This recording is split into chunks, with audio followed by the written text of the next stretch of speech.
nggak ada nih, bukan. Usaha. Sampai kita punya kemampuan berangkat. Itu maksudnya. Dan usaha itu, saya beri mukadimah dulu ya. Usaha itu ada dua.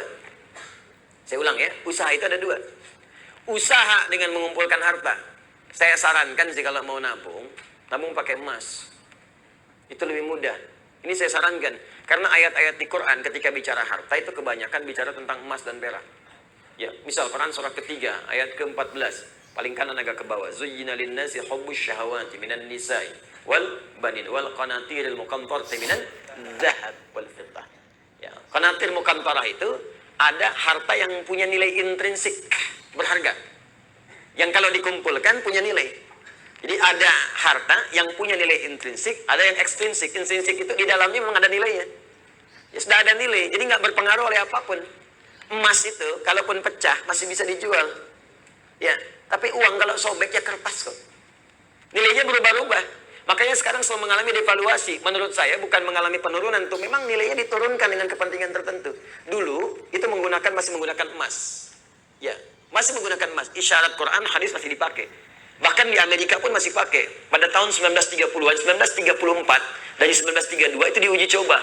Dia ada sekumpulan orang berkumpul memikirkan sikap monopoli. Bagaimana memonopoli dunia dari sistem keuangan. Maka diwujudkanlah uang kertas itu. Diuji coba asalnya di negara barat sana. Lokal sifatnya. Lokal. Apa yang diuji coba? Ditarik emas-emas dari penduduk lokal, dibuatlah uang kertas. Yang tidak mematuhi diberikan hukuman. Maka dari situ diberikan uang kertas, tapi uang kertas itu masih punya nilai setara dengan emas. Diberikan per onsnya emas itu setara dengan $20 pada masa itu. Terus orang nukar tuh, yang sadar bahwa kertas ini nggak punya nilai intrinsik, maka dia menyimpan kemudian emasnya di tempat lain supaya tidak kena hukuman. Ini kisah nyata ini, nanti ada perjanjiannya. Nah, teman-teman sekalian, apa yang terjadi? Ketika uang itu sudah menyebar dan emasnya cukup terkumpul, maka diturunkan dan didevaluasi nilainya. Yang tadinya per onsnya $20, ya, diturunkan nilainya. Seakan-akan harga emas itu jadi naik, padahal emas itu segitu-gitu aja. Ya, uangnya turun lagi. Jadi berapa? $35. Ya, nilainya terus bertambah. Jadi seakan-akan jadi mahal gitu. Ya, padahal uangnya diturunkan, nilai uangnya yang turun, bukan barangnya yang naik. Apa yang terjadi ketika mereka melihat kemudian jadi nilai itu berkurang, si emas itu kemudian punya nilai lagi, disetarakan lagi, akhirnya mereka borong lagi. Melihat uji cobanya berhasil, maka dipaksakanlah ke seluruh dunia.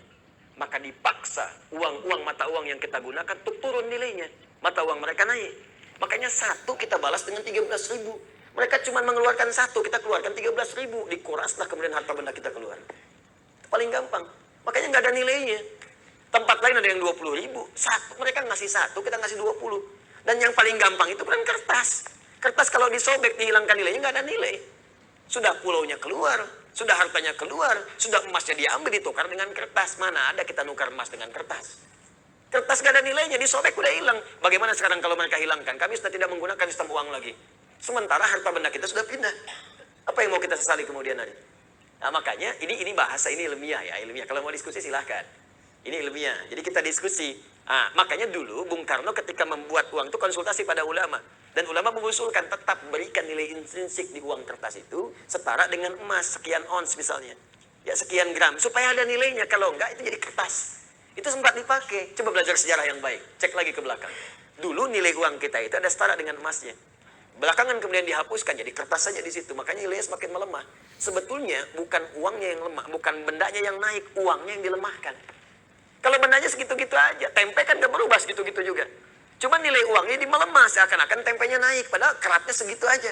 Akhirnya tempe pun disesuaikan dengan uang. Ya kan, 2.000 tebel, 1.000 tipis gitu kan. Ya, 500 udah tipis dibelah. Itu kan? Itu coba belajar di situ. Terus ada perjanjian dulu, se-Eropa itu diajak kumpul. Makanya bikin dulu ada The Fed ya, masih sekarang sampai ada. Terus IMF dibuat pada saat untuk ngutang-ngutangi.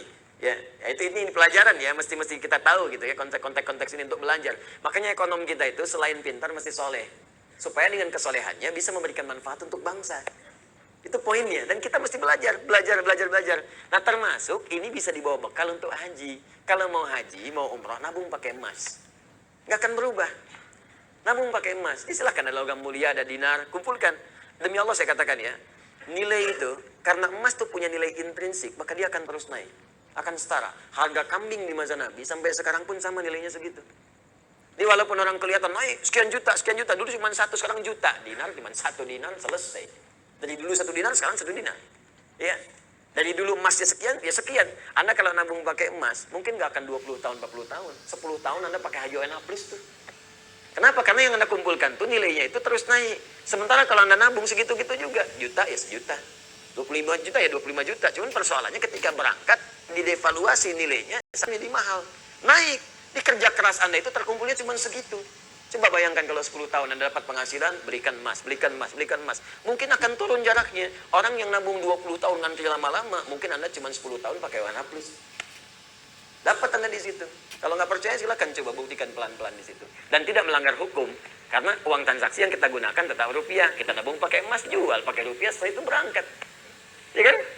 Apa yang dilanggar di sini? Nggak ada yang dilanggar. Dan kita memberikan pelajaran bahwa ada nilai di balik itu ketika mengikuti tuntunan-tuntunan Rasulullah SAW, menghidupkan nilai kebangsaan kita di situ. Jelas di sini? Baik, itu bagian pertama. Yang belum